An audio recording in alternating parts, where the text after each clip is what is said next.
Hi everyone, today I'm going to show you some different ways to use our new Archer stamps.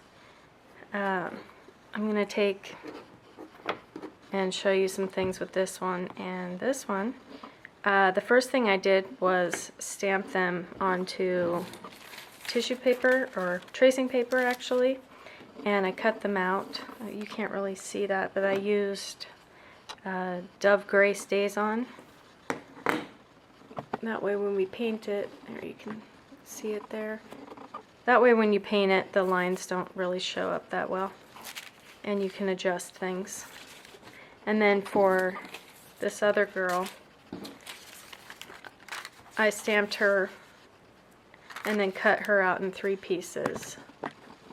I cut her dress out separately, and then her, and then I have the back. And these will be for blocking out things we don't want to stamp onto her or on the background. Okay. I'm going to ink her up with this Dove Gray Stays On.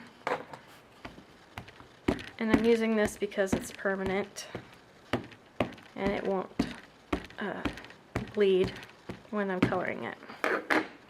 And I'm also using Strathmore 140-pound watercolor paper. It's the 400 series. It's my favorite of the watercolor papers. They also sell journals with the same paper from Strathmore. I'm working flat today so I can show you. Alright, so I'm going to stamp her onto the paper, and you can see that. And so one thing you can do, I'm going to take my pieces here, my pieces of tracing paper that I cut out, and block her out. And I'm going to give her a halo. Now I would probably pick a different color than the gray for this, but just for showing you how to do it, I'm just going to use all the same color for now. I'm going to do another video to show you how I color it.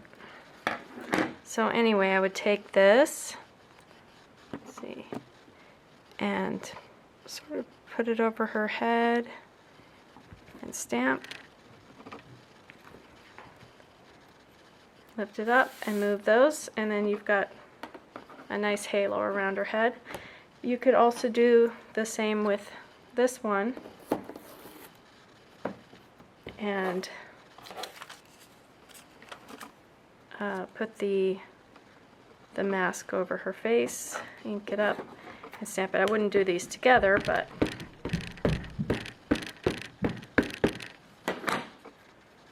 actually here well, that's alright. You would place it over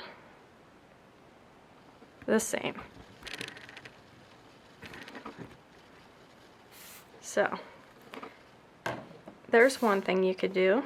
And then also, if you wanted to give her wings, you could take the butterfly stamp, and this is the largest in this set of 3. Again, put your mask on,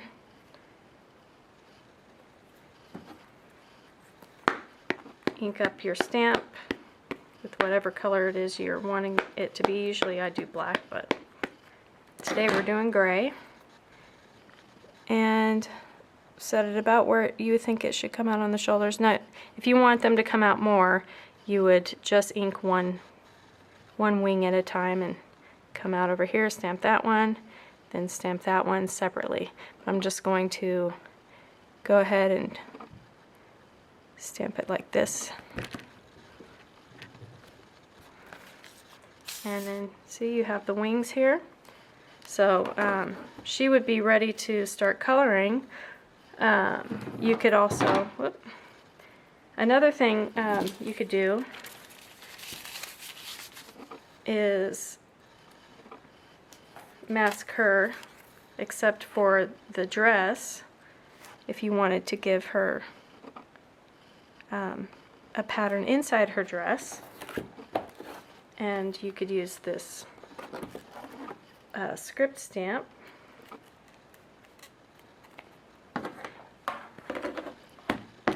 Ink it up. If you're going to be watercoloring, you definitely want to make sure your ink is permanent. Okay, and then just stamp over the mask. And you've got that in the middle. Another thing that you can do with these stamps, to make them your own, make the, you know, if you're doing an art journal page, you want it to reflect you. And you don't have to stamp these exactly as they're drawn on there.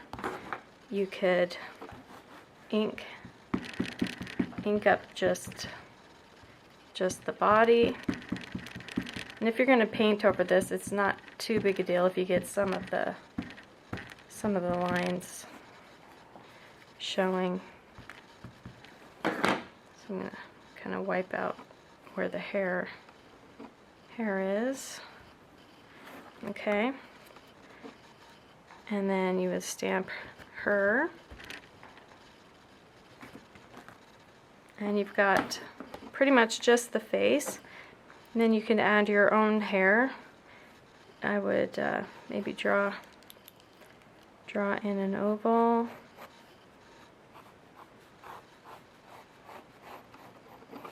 To help you add the hair. You could give her short hair,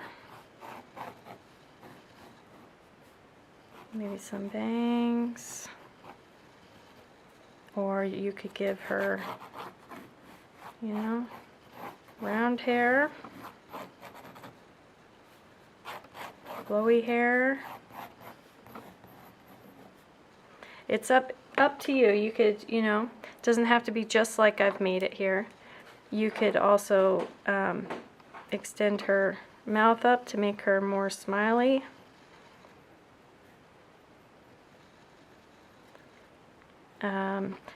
I also add eyelashes, and whoop, that's a little too flippy.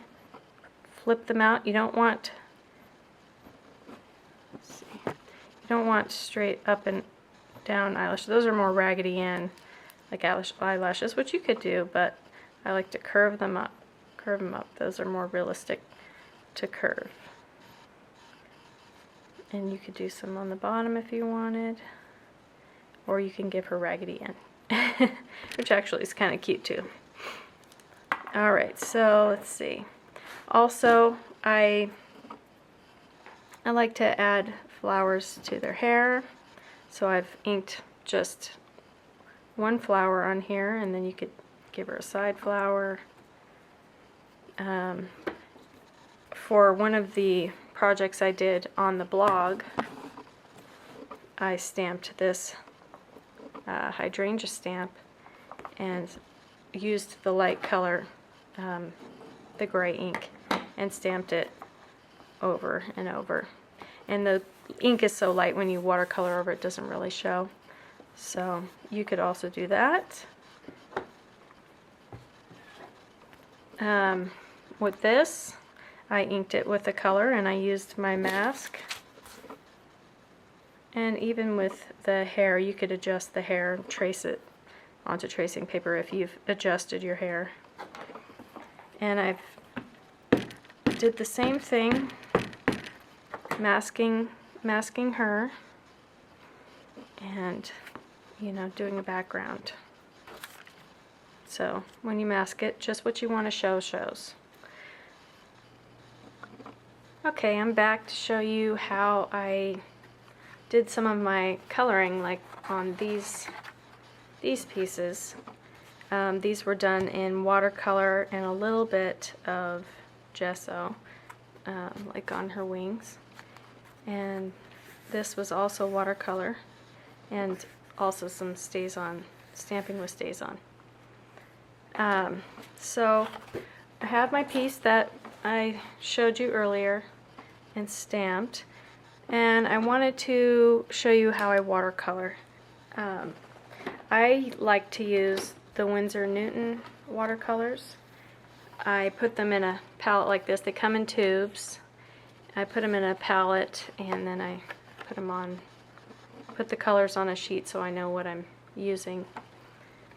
They are expensive, but they are so nice. I think they're my favorite. You can use any watercolors you have. I really like these ones. So the first thing I'm going to do, I think I'll show you how I did these flowers. And I'll show you on here. The first thing I do is I pick up I use the quinacridone red. I pick some of that up out of my palette. And then I put it on my table here. You could use, a plastic palette or an acrylic block or something to put it on. I have a plastic table and I just wipe it off when I'm done. So I've made my little puddle of the color here. If you take it straight from the palette, it's too thick to do what I want to do. I think the other color I used was New Gamboge. And so I'm going to get some of that. I'm not totally sure that's the color I used, but that's what I'm going to use now. And we'll put a little bit of that on the table. Okay, so first thing, and if you have a lot of flowers and they're together like this hydrangea, you're going to want to do a petal at a time. You don't want to do, let's see, 2 petals that are close to each other because they're going to bleed together. You're going to want to do one petal here, a petal here, a petal here. It takes forever, but if you don't, it bleeds and then it just doesn't look as good. Okay, so I'm going to zoom in so you can see this. First thing I'm going to do is load up my brush with the quinacridone red. And these, I'm going to fill up one petal here. And if you need more color, you can, make your color thicker. Get some more color from your palette and add it to your little puddle. Okay, I think I might do that. Okay, make it a little thicker. And then I'm going to take some of the New Gamboge yellow and I'm just going to drop some in there. And my paint's a little thick, so it's looks a little thick on there. So, but that's okay, you can water down your paint for the next leaf. And if you do them all a little bit different, then you get, a range of different colors or different shades of the same color. So they're not all the same. Alright, so we'll do this side.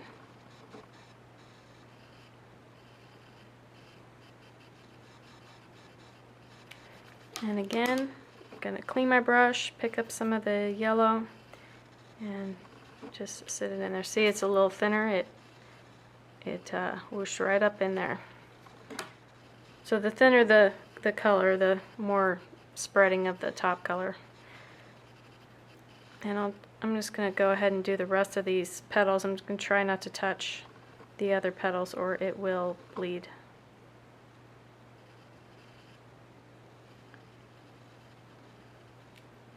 Okay, I'll go ahead and do this one.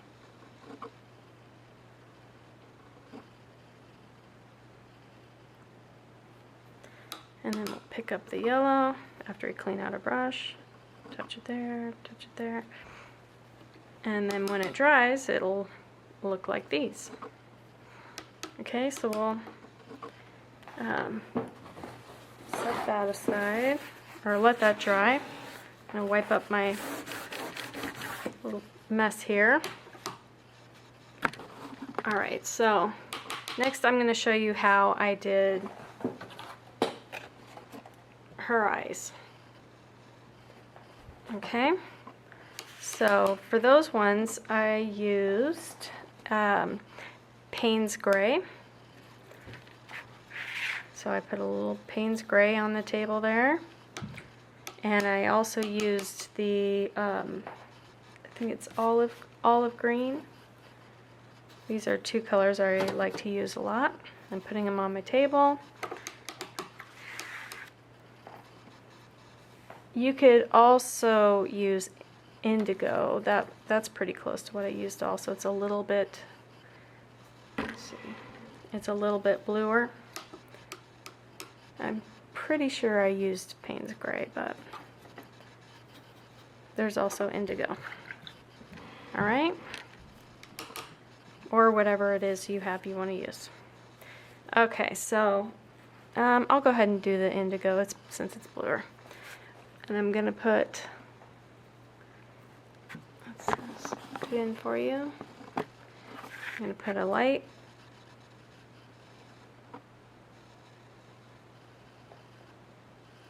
We're going to color in the pupil anyway. I'm going to lift a little bit of that color out. I've cleaned my brush, pulled the water out, and I'll lift some of that color out. Okay, I'm going to do the other eyeball. Add a little more this side. And then I'm going to take the olive green. I've cleaned out my brush, got some olive green, and put it on this side. I think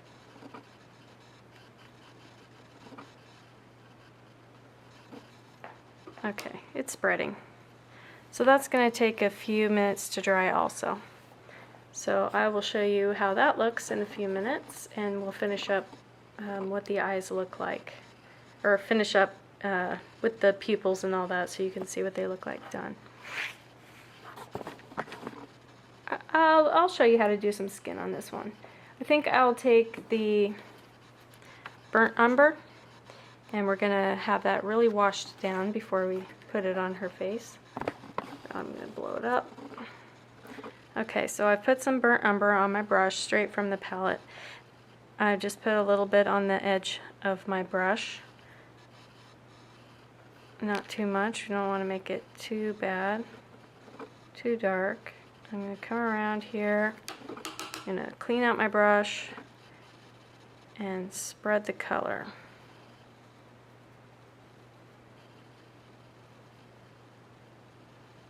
Go around her eye, pull the color in. Okay, I'm going to add some more water to my brush.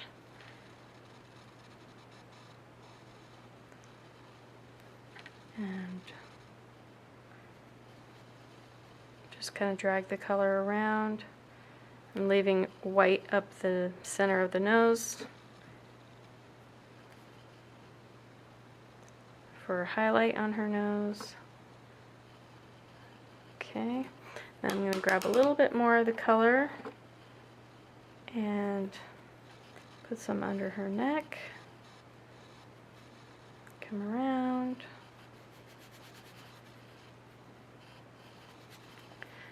Add some more water to my brush.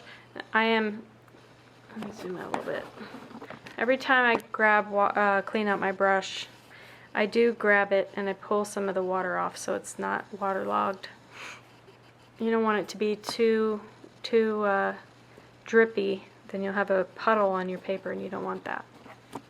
Okay, so again, I'm going to take a little bit on my brush and go around her shoulders, and I'm assuming this side is darker, that's why this side has got a darker shade, and then I would shade under her chin, under her neck.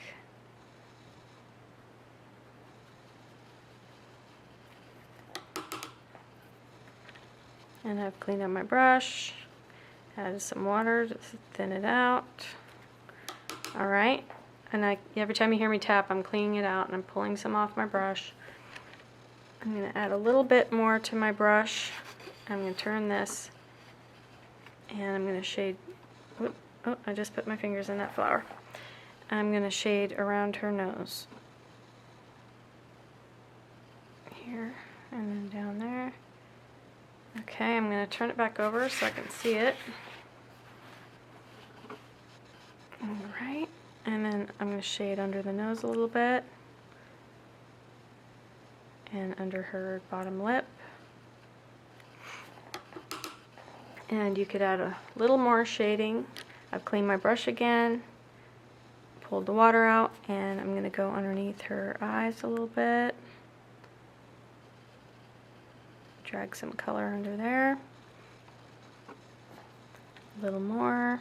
Oh, it's not showing. Grab a little more.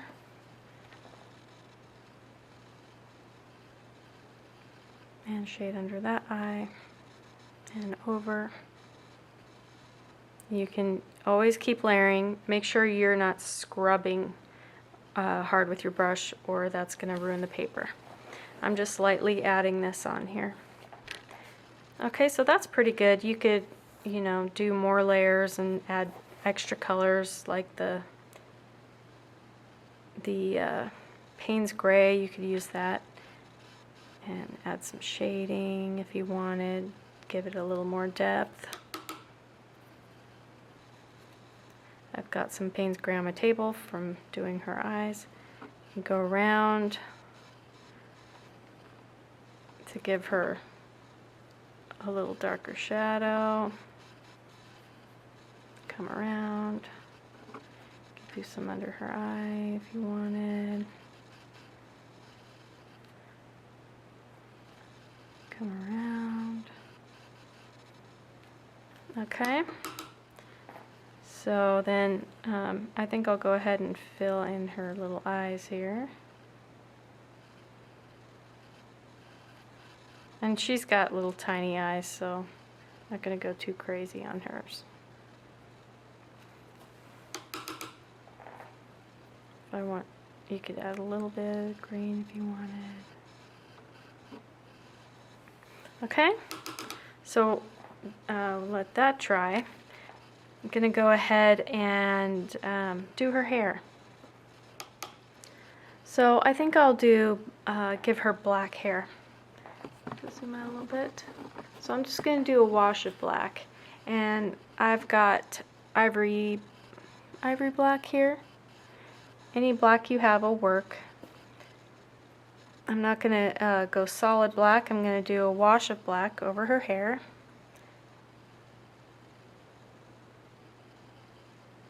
Okay, and I'm going with the flow of the hair.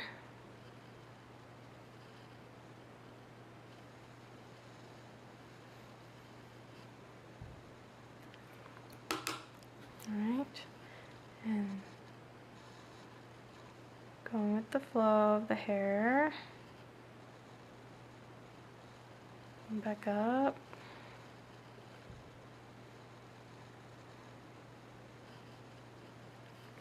And grab some more. Go around her arm.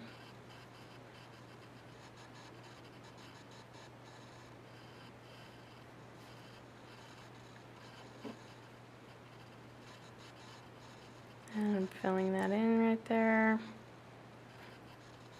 Alright, and then we're going to do this side.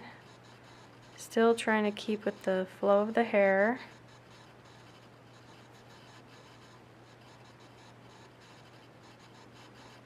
And underneath.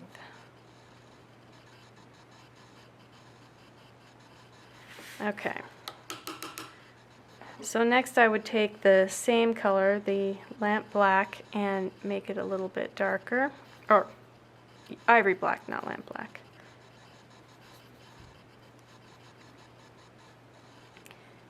Okay, and then you could go in with a smaller brush if you wanted. I'm just going to use the same brush. I've been using a round number 4. And that's, I believe, a watercolor brush.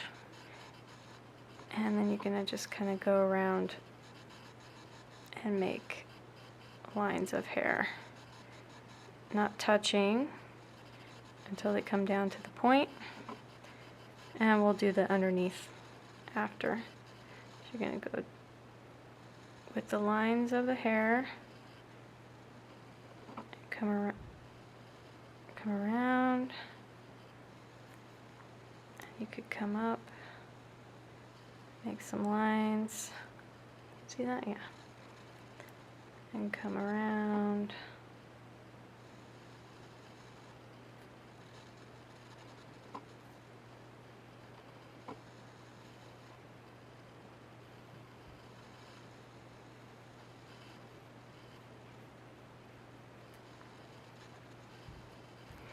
All right.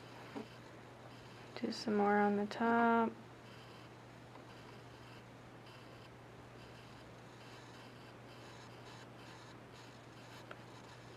Back up. Okay. And then when this is dry, I usually make the underneath of the hair darker. So I'll fill that in. Got too much on my brush. Fill that in a little darker. You can always come back and make darker lines.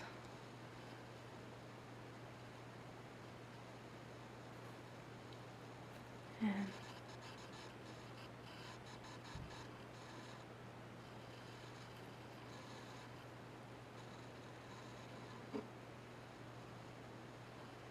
I'll keep making her lines.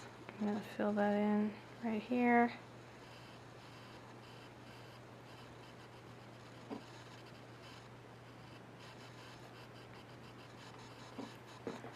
And it's hard to get around her little body there and make lines, so you just gotta make a small line around there. And then we'll come back around and make more dark lines.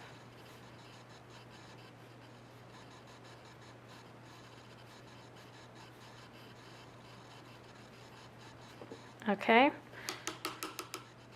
So we'll let that dry, and we can always fill in and make things a little darker. I usually go over everything with a pen at the end and do details.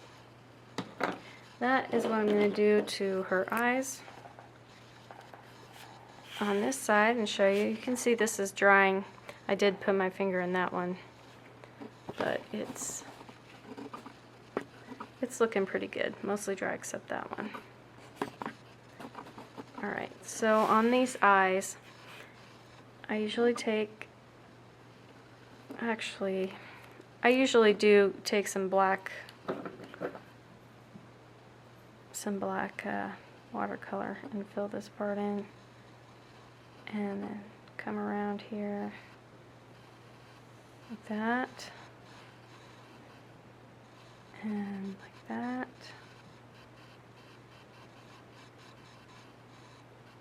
And give it, you know, sort of a gray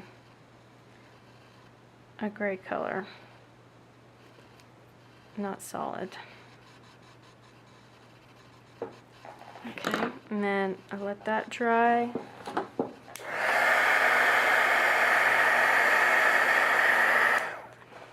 And then I'll go back over with my micron pen. This is an 005. And I will draw the pupil back in there.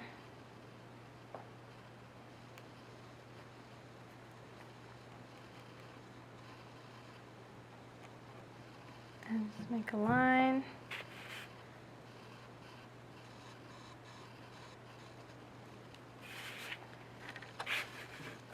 Okay, and I'll come around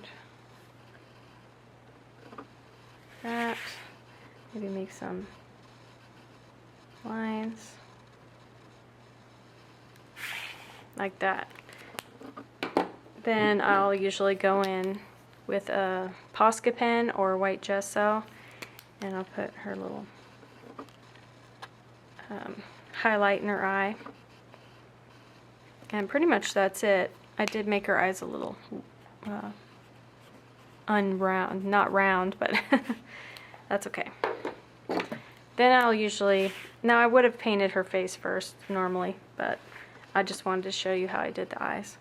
And then I'll take my micron pen and make eyelashes. It has a real fine point, so I like to do the eyelashes with the micron pen. And do the same on this side.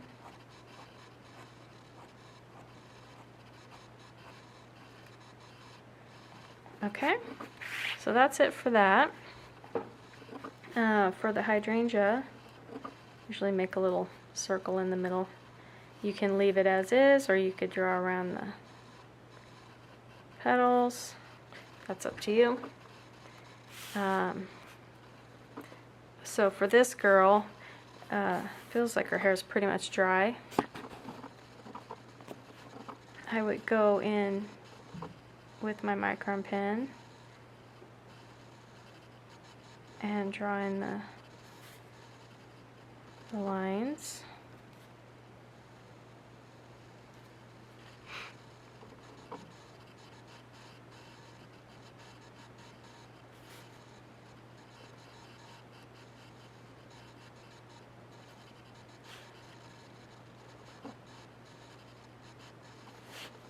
And come back up around.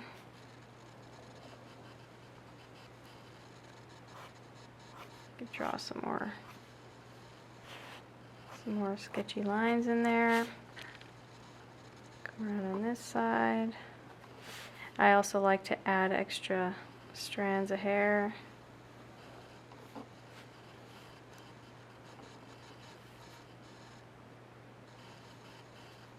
And I would go around her face maybe. And fill in her eyes.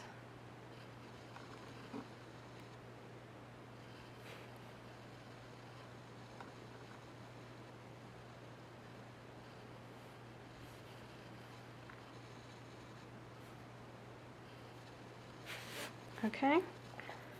Another thing I thought I would show you, if you haven't seen, something that's fun to do. I thought I would show you that real quick also.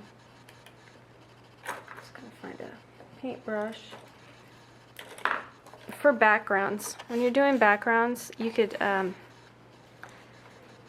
take a color, and I'll go ahead and I'll just use my indigo blue.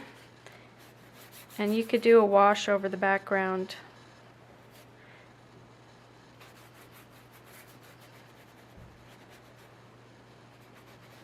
And while it's still wet, take your salt and put it on there. And let it dry. And then when it's dry, push it off and you'll have cool little patterns in there. And I will let that dry and show you how it looks in a minute.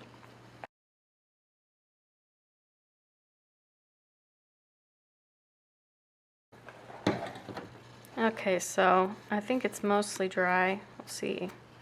Start flaking those off. See if you can see that. Start pushing the little salt off. And you get this kind of cool little pattern. You could do less salt and have just little tiny bits, or more salt, which is what I did here. You could also use rock salt. Kosher salt is a little bigger than table salt. Just depends on what you're doing. Let me zoom back out. I did some salt on here. You can see some of the little salt spots on here for the top here. Just at the top though, and I did it with a light wash instead of such a heavy wash. Okay, I thought of a couple more things that I wanted to show you. On this girl here, I didn't give her any clothes, and I thought that I would do that so that you could add, you know, what you would like. One thing that I like to do is just come down and around and come down and around. You could also put her up higher on your page and then bring her arms down like that. Okay, so that's one thing. Because she doesn't have any clothes on, I thought I'd show you how to do that. Also on this girl, I did make her a little short so that we could make her bigger in the packaging. That way you could make her long also, bring her dress down. That's easy enough to do. Another thing I didn't show you was giving her some cheeks and lips. So I'm going to zoom that in and just show you real quick how to do that. I know it sounds simple enough, but I thought I'd show you anyway. I'm going to use this Windsor Red, and I'm going to add a little bit to my table over here and just pick up some in my brush. Start on the side of her face, squish my brush down and drag it. I'm going to pull the color out, pick up some of the color around the edges.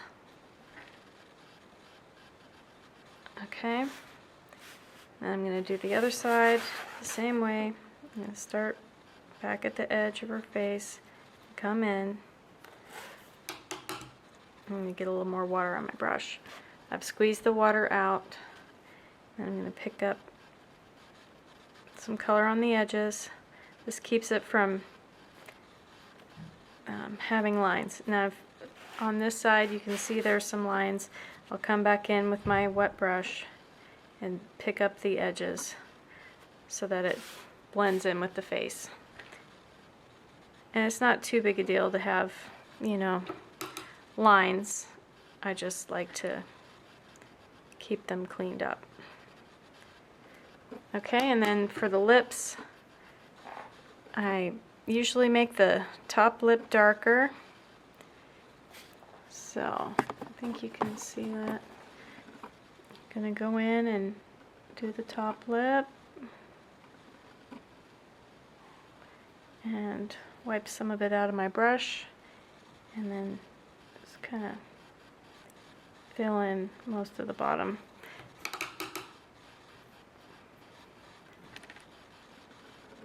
Okay, and I think that's pretty much it. Go in with my micron pen. A little dot. It's hard to get really fine lines when your piece is so small. This is pretty tight little details on this stamp. So, but anyway, so there's that. And you know, I think that's about it. So those are a few things you can do to make your own journal pages. I hope you guys have fun with these stamps. I had fun making them and designing these ladies for you. And I had fun doing my journal pages. I can't wait to see what you guys make. Have a great day.